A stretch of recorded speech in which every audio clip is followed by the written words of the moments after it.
കൂടുതൽ വാർത്തകളും വീഡിയോകളും കാണാൻ ഈ ചാനൽ സബ്സ്ക്രൈബ് ചെയ്യുക. കൂടെ ബെൽ ബട്ടൺ അമർത്തുക. നമസ്കാരം. ഇഷ്ടസിദ്ധിക്ക് അരയാൽ പ്രദക്ഷിണം.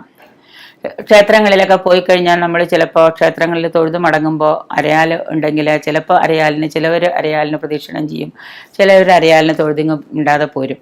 ചില ഇഷ്ടസിദ്ധിക്കായിട്ട് നമുക്ക് ക്ഷേത്രത്തിലെ അരയാൽ പ്രദക്ഷിണം വളരെ ഉത്തമമാണ്. അത് ഏറ്റവും ഉത്തമമായ ഒരു പ്രദക്ഷിണവും കൂടിയാണ് അരയാൽ പ്രദക്ഷിണം എന്ന് പറഞ്ഞാൽ. ഈ കർക്കിടകത്തിലെ മുഴുവൻ ദിവസവും, കർക്കിടകത്തിലെ 1 തൊട്ട് 31 വരെയുള്ള ദിവസങ്ങൾ സാധിക്കുമെങ്കിൽ ക്ഷേത്രത്തിലെ അരയാലിന് പ്രദക്ഷിണം ചെയ്താൽ നമ്മുടെ എല്ലാ പാപവും തീരുമെന്ന് ആചാര്യന്മാർ പറയുന്നു.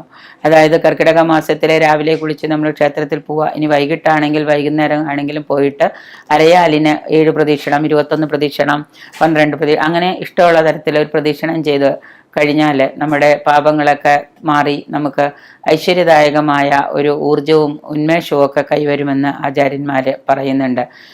അതിന് എല്ലാ ദിവസവും ഒന്നും ക്ഷേത്രത്തിൽ പോയിട്ട് ആലിന് പ്രദക്ഷിണം ചെയ്യാൻ സാധിക്കാത്തവരുണ്ടെങ്കിൽ ഏതെങ്കിലും ഒരു വ്യാഴാഴ്ച തുടങ്ങിയിട്ട് 21 ദിവസം ചെയ്യുക, അല്ലെങ്കിൽ 18 ദിവസം ചെയ്യുക, അല്ലെങ്കിൽ 12 ദിവസം ചെയ്യുക, അല്ലെങ്കിൽ 7 ദിവസം ചെയ്യുക. ഇങ്ങനെ ഒരു ഓർഡറിൽ 7, 12, 18, 21 അങ്ങനെ ഒരു ഓർഡറിൽ നമുക്ക് സൗകര്യപ്രദമായ രീതിയിൽ ചെയ്യാം. അതൊരു വ്യാഴാഴ്ച തുടങ്ങണമെന്നേ പറയുന്നുള്ളൂ.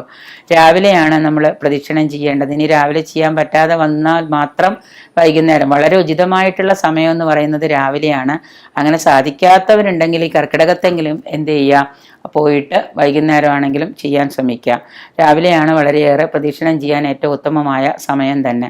ആ ചെയ്യുന്ന സമയത്ത്, പ്രദക്ഷിണം ചെയ്യുന്ന സമയത്ത് ശുഭ്രവസ്ത്രം എന്ന് പറഞ്ഞാൽ വെളുത്ത വസ്ത്രങ്ങൾ, ഇപ്പോൾ സ്ത്രീകളാണെങ്കിൽ വെള്ള നിറമുള്ള സാരിയോ അല്ലെങ്കിൽ സെറ്റ് സാരിയോ, അല്ലെങ്കിൽ പുരുഷന്മാരാണെങ്കിൽ വെള്ളമുണ്ടോ, ഏതെങ്കിലും, അവർക്ക് പുരുഷന്മാർക്ക് ക്ഷേത്രത്തിൽ ഷർട്ട് ഇടണ്ട എന്നുള്ളത് കൊണ്ട് അരയാലിന് പ്രദക്ഷിണം ചെയ്യുമ്പോഴും ഷർട്ട് വേണമെന്നില്ല. ഒരു വെളുത്ത തോർത്ത് മേലിട്ടാലും മതി. മുണ്ടുടുത്തിട്ട് വെളുത്ത മുണ്ടും അതുപോലെ തന്നെ വെളുത്ത തോർത്തും മേൽമുണ്ടായിട്ടിട്ട് ശുഭ്രവസ്ത്രമോ അല്ലെങ്കിൽ ഈറൻ വസ്ത്രമോ, നനഞ്ഞ് കുളിച്ചു കഴിഞ്ഞ പാടെയുള്ള ഈറൻ വസ്ത്രമോ ധരിച്ച് ചെയ്യാം.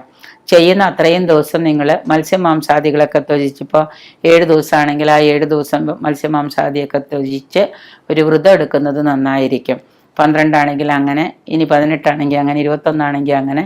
നമ്മൾ ഈ അരയാൽ പ്രദക്ഷിണത്തിൻ്റെ ദിവസങ്ങളിൽ ഇങ്ങനെ ഒരു മത്സ്യമാംസാദികളൊക്കെ വേണ്ടാന്ന് വെച്ച് ഒരു വ്രതത്തിൻ്റെ നിഷ്ഠയോടുകൂടി ഈ അരയാൽ പ്രദക്ഷിണം ചെയ്യുന്നത് വളരെ ഐശ്വര്യപ്രദമായിരിക്കും. നമുക്ക് ഏവർക്കും നമ്മുടെ കഷ്ടകാലം മാറാനും സമയദോഷങ്ങൾ മാറാനും ഒക്കെ ഏറ്റവും നല്ലത് അരയാൽ പ്രദക്ഷിണമാണ്. പറ്റുമെങ്കിൽ നമ്മൾ ഈ കർക്കിടകത്തിൽ തന്നെ ഏതെങ്കിലും ഒരു വ്യാഴാഴ്ച തുടങ്ങി 12 ദിവസം, കുറഞ്ഞതൊരു 7 ദിവസമെങ്കിലും നമ്മൾ ഏതൊരു വ്യാഴം തൊട്ട് അടുത്ത വ്യാഴം വരെ 7 ദിവസമെങ്കിലും നമ്മളത് ചെയ്യാനായിട്ട് നോക്കുന്നത് ഉത്തമമായിരിക്കും.